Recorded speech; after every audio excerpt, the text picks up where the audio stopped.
가급적이면 예 맞습니다 라는 답변만 할 수 있는 것만 제가 질문을 한번 해보도록 하겠습니다. 감사합니다. 후보자님, 네, 대한민국 모든 국민은 헌법을 지켜야 되죠. 그렇습니다. 법률도 헌법에 위배되면 안 되죠. 그렇습니다. 헌법에서 보장된 권리, 법에서 보장된 권리는 지켜야 되죠. 그렇습니다. 네, 법을 위배하면 안 되듯이 법적인 권리도 보장받아야 되겠죠. 그렇습니다. 헌법 65조에는 대통령, 국무총리, 국무위원, 부처의 장, 기타 법률이 정하는 사람들에 대해서 탄핵 소추 의결할 수 있다 이렇게 되어 있습니다. 맞죠? 네, 네. 이 법에 따라서 국회법 탄핵 소추 발의 제11장 130조에는 본회의 의결로 탄핵 소추안을 법사위에 회부하여 조사하게 할 수 있다 이런 법조항이 있습니다. 네. 이대로 하면 위법이 법- 아니죠? 법령 규정에 따른다면은 위법은 아닌 것 같습니다. 네, 그렇습니다. 그리고 131조는 법사위가 이렇게 회부받은 것을 조사할 수 있다. 그리고 지체 없이 조사 보고해야 한다. 이렇게 되어 있습니다. 이렇게 해야 되겠죠? 그렇습니다. 회부를 받았기 때문에 네, 90일 이내에 보고해야 됩니다. 네, 자, 그러면 탄핵 조사를 해야 됩니다. 네. 근데 탄핵 조사를 어떻게 할 것인가? 국회법 65조 1항은 중요한 안건이나 국정감사, 국정조사는 청문회를 열 수 있다 이렇게 되어 있습니다. 이대로 해서 청문회를 하면 위법이 아니죠? 규정에 따른다면 위법은 아닌 것 네, 같습니다. 규정이 이렇게 돼 있습니다. 네. 중요한 안건. 네. 근데 중요한 안건은 누가 판단하느냐? 위원장이 판단할 수 있습니다.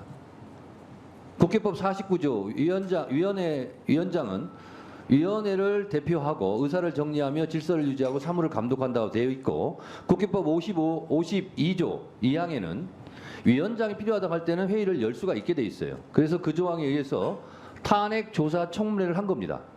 자, 여기까지 불법적 여지가 있습니까 없습니까? 말씀하신 대로라면 불법적 요소는 없는 없습니다. 것처럼 보입니다. 네, 맞습니다. 또 한 가지 말씀을 드리겠습니다. 헌법 26조에 보면 1항 모든 국민은 법률이 정하는 바에 의하여 국가기관의 문서로 청원할 권리를 가진다. 2항 국가는 청원에 대하여 심사할 의무를 진다. 이렇게 되어 있습니다. 헌법에 이거 있는 거 알고 계시죠? 네, 얼마나 중요하면 헌법 26조 1항과 2항에 청원할 권리를 보장하고 있습니다. 확인 안 하셔도 됩니다. 제가 다 확인하고 말씀드리는 겁니다. 네. 자, 그러면 이 헌법에 의해서 국회법은 청원에 대한 심사 규정을 또 두고 있습니다. 자, 국회법 제9장 청원 조항이 아예 따로 있습니다. 9장에 123조 청원이 다음 각호 어느 하나에 해당하는 경우에는 이를 접수하지 아니한다. 이 세 가지만 접수를 아니하는 거예요. 첫 번째, 재판에 간섭하는 내용의 청원. 두 번째, 국가기관을 모독하는 내용의 청원. 세 번째, 국가 기밀에 관한 내용의 청원. 이 세 가지 사항은 접수가 안 됩니다. 그래서 검사 탄핵이든 대통령 탄핵이든 여기에 해당되지 않습니다. 그래서 윤석열 대통령에 대한 탄핵 청원은 140만 명이 서명했습니다.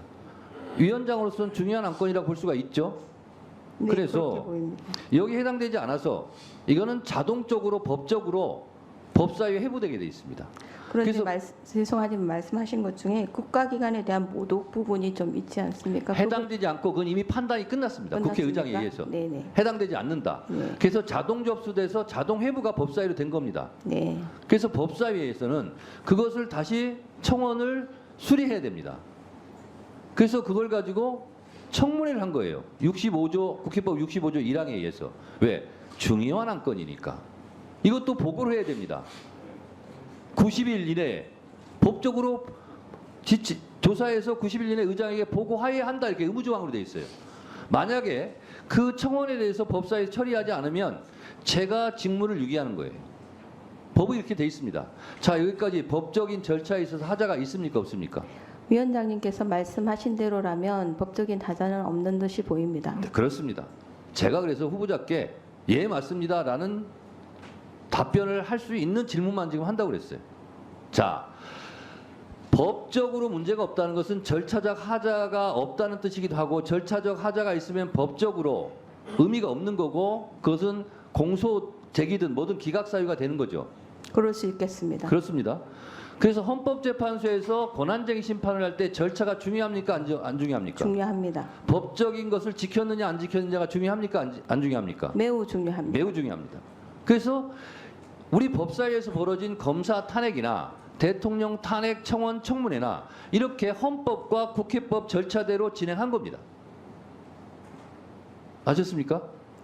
예, 그런데 그것을 헌재에서 심사를 해보니 그것이 인용이냐 기각이냐는 나중 문제고 헌법과 그리고 헌법에 따른 법률에 의해서 국회법에서 정한 절차대로 대통령 탄핵 청원 청문회든 검사 탄핵 조사 청문회든 법적으로 이루어졌다라는 겁니다. 그거를 제가 후보자께 말씀을 드리는 겁니다. 자, 후보자님. 네. 건대 로스쿨 한상희 교수를 조배수 의원이 아까 질문했는데요. 네. 첫 번째 뭐라고 되어 있냐면 검사가 잘못한 부분이 있으면 검찰 자체 내에서 징계를 먼저 해야 된다 이렇게 되어 있어요. 이걸 안 하기 때문에 국회에서 징계 절차에 들어간 것이 탄핵 절차입니다. 그것도 본회의에서 바로 의결할 수 있음에도 불구하고 실제로 탄핵 사유가 되는지 안 되는지를 법사위에서 조사해봐라. 그래서 탄핵 청문회 조사를 우리가 하고 있는 거다라는 말씀을 드립니다. 가벼운 거 하나 물어보겠습니다. 헌법에는 국회의원 수는 200인 이상 이렇게 되어 있습니다. 그런데 아시다시피 국회의원은 300명입니다. 네. 이 300명인 법률이 헌법에 위배될까요, 안 될까요? 이상으로 되어 있기 때문에 특별한 뭐 위헌은 사유는 아닌 걸로 보입니다만은 뭐 어떤 의도에서 말씀하시는지 시간 제가 잘 관계상 제가 모르겠습니다. 그냥 여쭤봅니다. 네. 저는 생각은 따로 있습니다만. 네. 자, 국회의원은 3선 연임, 4선 연임을 해도 됩니다. 기초단체장, 이 단체장들은 3선 하면 그만둬야 돼요. 쉬어야 돼요. 이게 법의 불공평성 아닙니까? 저는 이것이 위헌이라고 생각을 하고 이걸 개정해야 된다고 계속 제가 주장하고 있는데 어떻게 생각하십니까? 그 부분에 대해서는 국회 입법 형성권에 속하는 영역이라고 생각이 좀 더 듭니다만은 지금 현재로서는 그렇습니다. 자, 그렇게 말씀하셨는데 한마디만 더 드리면 이거는 피선거권에 대한 제한 아닐까요? 누구나 공평하게 누려야 될 피선거권에 대해서 국회의원들은 제한하지 않으면서 단체장들은 제한하고 있다. 그런 측면도 그런 주장도 가능은 할 것 같습니다. 네. 자, 보충 질의를 다 마쳤습니다. 잠시 정회했다가 5시. 자, 뉴스를 챙겨보시는 여러분들은 지금까지 이런 뉴스들을 볼 때마다 어떤 생각이 드시나요? 제가 항상 여러분들에게 뭐라고 말씀을 드렸어요. 여러분들처럼 뉴스만 평소에 잘 챙겨보셔도 돈을 벌 수 있다. 돈이 된다라고 말씀을 드렸는데 여러분들은 여기 보이는 트럼프와 해리스의 미국 대선에 관련된 뉴스를 보시면 어떤 생각을 하시나요? 아직도 그냥 뉴스만 보고 끝내는지 아니면 이 뉴스를 어떻게 활용할 수 있을까를 고민하고 계시는지를 되물어보고 싶습니다. 그 이유가 뭐냐면 제가 6월에 여러분들께 뭐라고 말씀드렸어요? 포항 앞바다에서 석유가 발견되었다. 그래서 대왕고래 프로젝트를 국가에서 추진하게 될 것이란 기사가 떴는데 뉴스만 보고 그냥 넘기지 말고 지금은 국내 석유 시추 생산 관련주에 관심을 가져서 투자 쪽으로 생각을 한번 해보셔야 한다고 말씀을 드렸습니다. 그리고 나서 이런 썸네일들 뉴스를 통해서 많이 보셨을 텐데요. 이런 포항 석유 발견 이슈가 나왔을 때 돈을 많이 버는 부자들은 어떻게 생각한다? 대부분의 부자들은 이런 뉴스들을 보고 어떤 종목이 가장 좋은지 어디에 투자해야 돈이 몰리는지 자연스럽게 생각한다고 제가 말씀을 드렸죠. 부자들이 봤을 때는 뉴스가 곧 돈으로 이어지고 그 뉴스가 나에게 돈을 벌어준다는 경험적 확신이 있기 때문이라고 말씀드렸었는데 월급으로 부자가 되는 건 절대 불가능하다는 걸 이미 부자들은 알고 있습니다. 그래서 이번에도 마찬가지입니다. 보시면 아시겠지만 제가 지난번에도 구독이라고 문자 남겨주신 모든 시청자분들에게 포항 석유 발견 관련주 중 많은 종목도 아니고 가장 급등 확률이 높은 딱 한 종목 화성밸브를 여러분들에게 추천드렸습니다. 그러면서 여기 나와 있는 대로 정확히 어느 가격에 매수해야 하는지 그리고 수익률이 어느 정도 나왔을 때 팔아야 하는지 이런 부분들까지 여러분들에게 공유해드렸었는데 자, 지금 실제로 어떻게 됐다. 오른쪽을 보시면 아시겠지만 제가 6월 초에 이 화성밸브를 공유해 드리고 나서 단기간에 이렇게 주가가 2배 이상 급등이 나왔다. 그래서 최근까지도 전부터 봐주신 구독자 여러분들께서 이 종목으로 수익을 내실 수가 있었을 텐데요. 다시 한번 축하드린다고 말씀을 드리겠고 자, 이번에도 마찬가지입니다. 앞으로 이슈가 될 수밖에 없는 게 미국 대선이라는 걸 잘 알고 계실 텐데 우리가 어떻게 생각해? 볼 수 있다. 미국 대선에 관련된 국내 관련 대장주가 무엇일까? 트럼프나 해리스 둘 중 누가 당선이 되어도 상관없이 반드시 오를 만한 국내 관련주는 무엇일까를 생각해봐야 한다는 거죠. 정책상 미국의 영향을 절대적으로 받는 우리나라 대선에서도 박근혜 대통령 대선 관련주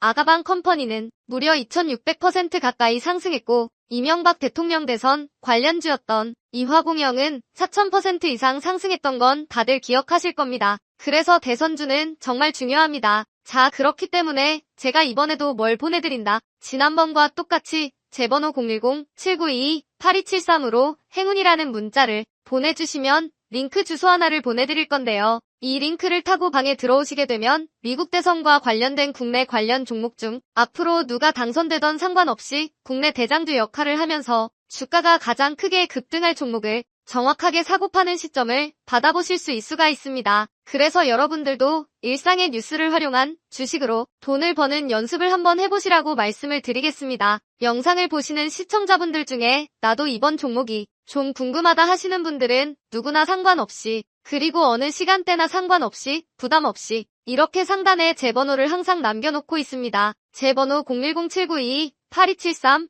저에게 이런 식으로 지난번처럼 행운이라는 문자 보내주시면 제가 이번에도 똑같이 대선 관련 무료 추천 급등주 링크를 보내드리겠습니다. 이해되시죠? 그래서 제 번호 010-7922-8273번호로 행운이라는 문자를 보내주시면 여러분들이 직접 뉴스를 통해서 돈 버는 연습을 해보실 수가 있는 거고, 제가 돈을 받는 것도 아니고 투자를 대신해드리는 것도 아니니까 부담 없이 신청해주시면 되는 겁니다. 단돈 1만 원으로도 시작해도 괜찮은 게 투자와 재테크입니다. 그리고 수익이 나면 저는 다른 것은 바라지 않습니다. 제 채널의 구독과 좋아요 한 번씩만 눌러주시면 됩니다. 시청해주셔서 감사합니다. 제 채널의 구독과 좋아요 한 번씩만 눌러주시면 됩니다. 시청해주셔서 감사합니다.